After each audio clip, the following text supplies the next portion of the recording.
Welcome to Fireside Gaming. I'm Billum, and this time around, we're finally following up my Evergrace video from July 2021. That's right, it's time to talk about Forever Kingdom. Forever Kingdom, or Evergrace II as it's known in Japan, actually serves as a prequel to Evergrace. If you've watched my Evergrace review, you know that I didn't go over the story. I did so with the intention of covering it separately in an analysis video. That's still the plan, and the video will now cover the events of Forever Kingdom as well. That means I won't be going into extreme details of the story during this video. But I do need to talk about it as part of my review covers this game's connections to Evergrace, so expect some spoilers. I'm not going to beat around the bush here. Forever Kingdom didn't pull me in the same way that Evergrace did, and there's a lot of reasons for that. The story is one of them. While Evergrace contains all the right elements of mystery that Dark Souls fans have come to love, Forever Kingdom lacks in that department. For example, Evergrace features enemy entries that players can collect. These flesh out the Empire of Rubain and provide backstory for the bosses that players defeat. However, Forever Kingdom forgoes these completely. That's incredibly unfortunate, as it has many bosses and enemies just coming across as set pieces without any background for why they're fighting the player. It especially bothers me as I feel like there's more to some of these bosses and enemies that I'm not told about, but I have no way of confirming that. There's really not even enough to start theory crafting about it. On that same note, I have a hard time understanding exactly why Forever Kingdom exists. Despite what Wikipedia will tell you, seriously, the Forever Kingdom page is littered with inaccuracies. This game does not take place directly before Evergrace. Instead, it takes place an unsaid time before Evergrace. If I had to wager a guess, I'd say there's a few years between them. At the start of Evergrace, Darius is known as one of the 4 swordsmen of Solta, and is chasing down remnants of the Moria army. However, in Forever Kingdom, the war between Solta and Moria is still ongoing, and Darius hasn't even joined the Sultan army yet, let alone claim the Swordsman of Solta title. And without going into too much detail, I have a hard time understanding how Forever Kingdom is connected to Evergrace. I can figure it out timeline-wise easily enough, but there's quite a few discrepancies concerning the characters, lore, and stories of the two games. But let's switch focus here. If I continue down this trail, I'll have no reason to make that story analysis video I've been promising. Let's switch over to the gameplay. Forever Kingdom makes some major changes when compared to Evergrace. Instead of 2 characters on separate stories, this game puts players in control of 3 characters in one party. Each of them have their own strengths and weaknesses, with certain equipment and abilities at their disposal. Forever Kingdom continues to put a major focus on equipment. In fact, I'd say the focus is even greater this time around, so long as we're talking about combat. The game relies heavily on elemental attributes that will see players switching between different armors, weapons, and the 3 characters quite often. Luckily, switching between the 3 characters is easy enough. Players just have to tap the L1 button to rotate between them. It's a handy feature that lets players focus each character on specific elements and keeps them from having to dive into the menus too often to switch gear. Forever Kingdom also includes a new combo system for players to make use of. That includes timed strikes to extend melee attacks, as well as magics that can be cast. And it's not just the character players are in control of that can help with this. The other 2 characters are AI controlled, but you can tell them to cast spells with each of them tied to one of the face buttons on the PS2 controller. That's a neat idea, and one that I could really get behind, if it was executed properly. Remember what I said in my Evergrace review about the combat being somewhat clunky? Well, take that and try to introduce a more fast-paced combo system. This really doesn't work out all that well. For example, players can perform a basic attack combo with the X button and follow up with spells to extend the combo. But they have to kill a monster with a high combo to get anything of worth out of it, which includes Palmyra crystals for upgrades as well as chests. Actually, you'll still get loads of chests as enemies drop them frequently. But if you didn't perform a combo when one appears, then you're most likely just going to get an empty or trap chest. Another annoying thing about the combat in Forever Kingdom is the AI. It really doesn't help you at all during battles. Most of the time, the other characters are content to just stand around and watch you attack. That also makes it a bit of a pain to combo enemies, but at least they're good at blocking. Except when they aren't. One of the gimmicks as well as story points of Forever Kingdom is that the 3 characters, Darius, Ryan, and Fianna, are tied together by a spell called the Soulbind. This results in them sharing a life bar. That wouldn't be so bad, but most enemies in Forever Kingdom hit like a truck. This is due to the game's huge focus on elemental weaknesses. Because of that, the wrong armor can leave you getting one-shot by an enemy of the opposite element. That means you really don't want any of your characters getting hit. While I'm talking about that life bar, I might as well mention that there's no longer a stamina gauge tied to it like in Evergrace, and that's because there's no stamina system in this game. In fact, a lot of elements that are present in Evergrace are just plain gone in Forever Kingdom. Take collecting red and blue fruits to level up character stats.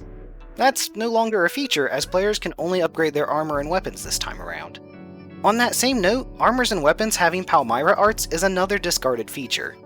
That means no hovering over poison floors with the Dragolos boots, or crushing debris with certain blunt weapons. You know, some of the elements that helped make Evergrace stand out as something unique. That's not to say Palmyra arts are gone completely, they're just limited to the spells players cast during battle, and those only come from accessories, of which players can equip one to each character. Also missing is the ability to change armor colors. It's a small loss really, but it did have uses for some puzzles, and I enjoyed the slight customization it offered. On the other hand, some changes do make sense from the lore perspective. I accept that Palmyra is no longer a form of currency considering the different settings between the games. I also understand only letting each character equip a single weapon, as compared to Darius and Charlene being able to equip two and switch between them at a moment's notice in Evergrace. It's not a downgrade since we have a party of 3 this time around, even if there are some areas where the characters get split up. Let's also take a quick second to talk about puzzles. As I've already mentioned, Palmyra arts don't play near as much of a part in Forever Kingdom as they do in Evergrace. As a result, there's also less puzzles for players to solve. They aren't gone completely, but those that are left in the game don't feel up to snuff. Sure, you'll still equip different equipments to get through them, but I can't say they're to my liking. To give you an idea of why, let's talk about this door puzzle early in the game. It requires players to equip a holy lance to open the door. I didn't have one of these in my inventory, so I set out to find one in the surrounding area. I searched high and low for this, and couldn't find it. And do you know why? Because the game never wanted a lance to begin with. It wanted a sword. Ryan's starting weapon is a rapier, which is a sword, but the game considers it a lance-type weapon, meaning that players have to equip it to complete this puzzle. I was more than a little mad about this deception, and I can't deny that it may have soured the game for me right out of the gate. In a similar sense, boss fights in Forever Kingdom are all over the place. The bosses are mostly exceedingly easy or blistering hard. And even when on the difficult side, it doesn't really feel like it's the player's fault. Take this battle, for example. Players have to defeat a woman that is protected by 2 floating hands. The hands will attack the player, and they have to kill them to reach the woman, right? You would think, but destroying just one of the hands causes the woman to go into a spell-casting frenzy that makes her near impossible to reach. Even worse if you kill both the hands. Alright, so I'll just dodge around the hands to hit her instead. That would be great if it wasn't for the poor targeting system in Forever Kingdom. Even standing right next to the woman, holding the analog stick in her direction, and pressing the attack button, my character still turned towards one of the hands to try to hit it instead. There's really no easy way to target a certain enemy in a group because of this. That also applies to casting magic too. You can be looking directly at one enemy with your party right behind you, tell one of them to cast a spell, and watch as they target a completely different enemy. It's downright frustrating to try to beat certain bosses because of this, and chief among them is the second to last boss. Just a quick note, I'm going to be showing gameplay from the end of the game here, so while it won't cover story, I'm still giving you an extra spoiler warning. The next to last battle pits players against 3 enemies, one that constantly chases them for physical attacks, one that jumps around and creates seals that lock players in place, and a third that attacks from a range. The issues above make this battle an absolute train wreck. Even worse is the sheer damage output of these characters. The swordsman is able to take great chunks out of the player's life bar even when they guard. Getting hit by them is a guaranteed death that eats through the rare revive gems players have been collecting throughout the game. Now let's talk about that mage character. That seal that they make is hard to get out of before the wall rises. Characters that don't get stuck in it and have to basically absorb hits from the swordsman before they can get out. Also, touching the magic walls damages the player and hits them with all of the 4 status ailments in the game. And the cherry on top of this is your AI buddies constantly getting stuck in it and you having to stop the battle to heal their status ailments. The final enemy is just a flying golem summoned by the mage that's easy enough to avoid. The only problem is that killing it does nothing, as the mage just summons another one immediately. It also has a powerful laser attack that can one-shot the player if they're too close to it. Actually, I made a mistake. There's one last enemy that players will have to fight with during this battle: the camera.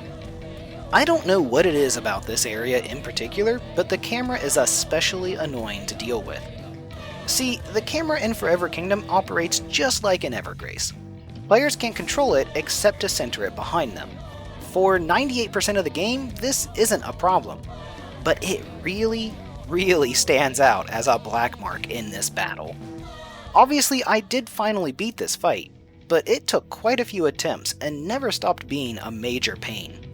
It's not a joke to say I spent a couple of hours on this battle alone, and it's not even the final one. Funnily enough, the final battle's actually not all that bad, but only if players know how to cheese it. There's an accessory they can collect in the final part of the game that shoots out a giant lightning ball. It is essential to beating this final boss without ripping out your hair. This last battle has players tackling a fire and ice elemental woman each, but what they need to aim for is the ball that floats beneath the surface of the area they're fighting in. Normally, players would have to defeat both of the women to make the ball rise so the player can hit it, but it barely stays up long enough to be attacked before diving again and the elemental witches resurrect. That's why the one accessory is needed. It can hit the ball while it's below the surface, which makes this battle much more doable. I should also mention real quick that players are thrown into this fight right after the previous one. That means they only get whatever healing items are left over from that battle, which likely isn't much. So while it's not too bad and none of the enemies deal massive damage, it's still an anxiety-inducing trial to go through without the proper preparations. Before we close out this look back at Forever Kingdom, we need to talk about the graphics and audio.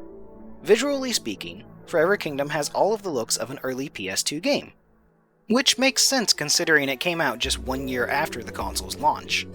However, that doesn't mean it looks bad. The environments are well done, and there's even some slight hints at storytelling through them that players can keep an eye out for. The game also does alright with its characters, even if some just really don't look all that great compared to others. The audio is a completely different story. The voice acting in Forever Kingdom is horrible. All of the characters just sound so stiff and bored. Quiet. Let's listen to what he has to say. I didn't really cover this in Evergrace, but its voice acting wasn't the best either. Even so, I think it's safe to say it does a better job in this department than Forever Kingdom does. Also, I'm almost positive this character's name is pronounced Ruyan, but everyone in Forever Kingdom just calls him Ryan. Like, we have all of these fantasy names like Carmilla, Darcel, Darius, Phaeana, and then there's Ryan over here with his generic Midwest USA name. It just doesn't make sense, and I have to assume his name got butchered in translation. And finally, we have to talk about the music. Just like with the voice acting, I didn't cover the music in my Evergrace video. At the time, I kinda just figured players would hear it in the background and make up their own minds. And while I'm sure that's the case for some, I should share my opinion as well. I think the music in Evergrace and Forever Kingdom are both horrible to listen to, and yet I can't deny that both of the soundtracks grew on me during my playthroughs. They both fit the games well, and I can't fault them for that, even if I have no intentions of listening to them in my spare time and wouldn't ever call them good. Overall, Forever Kingdom is an okay game, but it's a bad prequel to Evergrace. There's just so much that doesn't make sense from a story and lore perspective that it irks me to no end. Also, it tries to flesh out the gameplay with its combo system, but only serves to make it clunkier than what was in its predecessor. I really can't recommend playing Forever Kingdom, especially not with the retro game market in its current state. You'd have to shell out around $100 for the game, and it's not worth that. Plus, you have to find a copy of it first, which is a challenge in and of itself. In contrast, Evergrace is only about $15 right now complete in box. That's easily worth it, and it's the superior game as far as I'm concerned. So make sure to give it a chance if you see it at one of your local game stores. Truthfully, it really bums me out that Forever Kingdom fell so flat. I was hoping it would recapture that special magic that Evergrace has, but it's just not there. Either way, I'll be following up this video with a Forever Kingdom plus Evergrace story video. My goal is to have that up in the coming weeks instead of 6 months like I did with this review of Forever Kingdom. Thanks for stopping by, and feel free to share my video with your friends if you've enjoyed your time here. You're also welcome to like and subscribe, and I'm obviously game for any comments you might want to share below. And as always, take it easy.